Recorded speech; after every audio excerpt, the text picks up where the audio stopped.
You know what? There's an old saying that my grandfather taught me when I was a young boy. It's, never leave your cabbages out in the shed. And I never really understood what he meant by that, so I would ask him, and then he would tell me that I was the biggest fire hydrant that he'd ever seen. And he had really bad dementia. But finally, I'm beginning to understand what he meant. I think the characters of a game, they shouldn't be left out in the shed. They should be brought inside the house with everyone else, right? So they can really be enjoyed. Do you kind of get what he meant? So today, I happen to be making a video on this very topic. So now, I will be listing 5 cut characters in Fallout New Vegas. Let's get into it. Starting off with number 5, we have a group of thugs, but they're really just looking out for their own. This would have taken place at Westside. There's a quest called the Whitewash, and there's a part in it where you may have to stalk a young boy. I know that sounds bad, but you're doing it to try and get information on a missing person. Okay, anyway, so you follow him to this, water pump, you ask some questions, maybe just give him a little rub on the shoulder, and then you get out of there. Nothing happened, but when you exit, there was supposed to be 3 people. They were called Westside Thugs, and they would approach you and ask, what the hell you're doing following Hector like that? And yeah, I'll give it to them. That's probably the right thing to do, but they are making assumptions. No, I didn't actually do anything. Calm down. So you can tell them, I don't have time for this, and then kill all of them. That's what I did my first time through.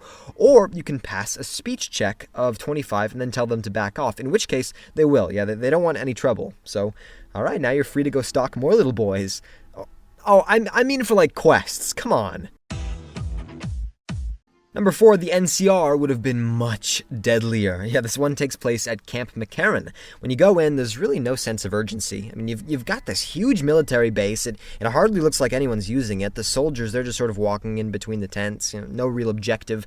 Just, I guess, trying not to be seen by their superiors so they don't have to do, I guess, dish duty or something. The practice dummies, they're not even being fired at. Come on, guys. Well, with this next character, none of this would have been tolerated. There was supposed to be a drill sergeant at this location barking orders at people. So some of his lines include, "Move it, move it, move it! Get those legs up, you sorry bastards!" And also, "Pathetic! My 80-year-old grandmother runs faster than you!" He really would have whipped this place into shape. There were also supposed to be a few NCR recruits that would have been around him, doing push-ups and other exercises while he would be saying these lines, yelling at them.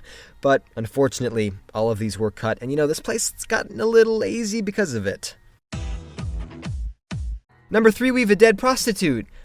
Oh, well, let me back up for a sec. You can find this at Nipton. There was going to be a character here named Rose. She was a prostitute who would sleep with the people that came here, so, whether they were gamblers or even NCR soldiers. Thing is, when the Legion moved in, they created something called the lottery. This was to punish all of the people here. So they would literally give them a lottery ticket, and depending on what number you got is how bad your punishment would be. Now, with the exception of just one winner, who actually did get to leave totally unharmed, all of the other outcomes are really bad. The most common being thrown onto a pile of burning tires or being crucified. Now, Rose, she was a character whose body you would have been able to find. We can't really be exactly sure how she would have been killed, but it is strongly suggested that she also would have been crucified. So actually, it is possible that if she wasn't already dead, you would have been able to let her down if you wanted. But again, we can't be totally sure.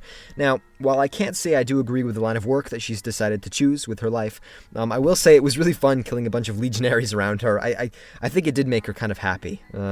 Maybe she'll let me rub her shoulder. Oh, I mean for quests. Come on. Number 2, we have a dead grandma. Oh, damn it, Grainolf. Sorry. Step back.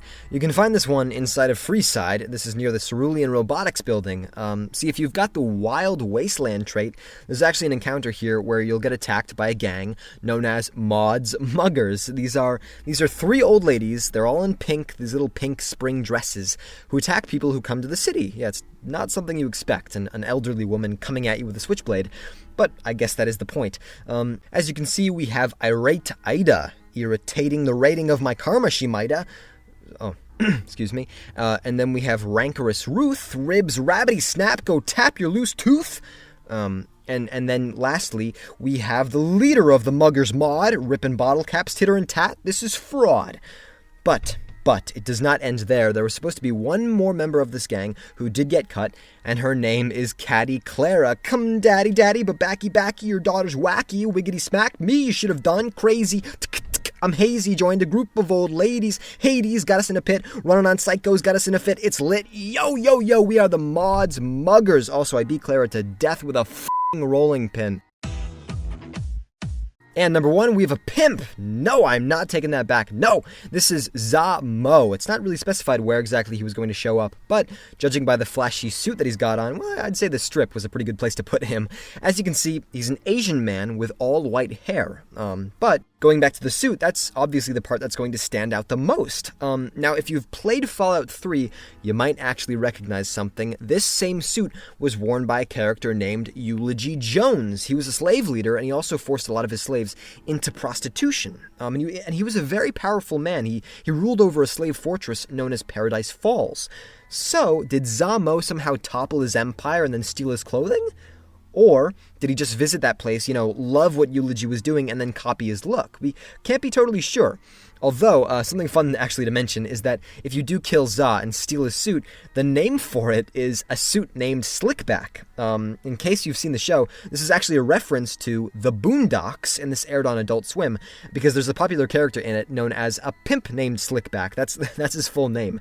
Anyway, this Zamo character, he would have very likely been prostituting women and making fat stacks, because ain't no hoes be tripping when Zamo's got his faux shizzle on the word up. Know what I'm saying?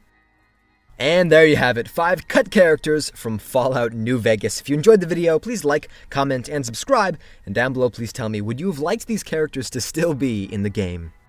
Alright, thank you very much for watching. And remember, do not leave your cabbages out in the shed. They should be brought into the kitchen where they can sizzle. For shizzle?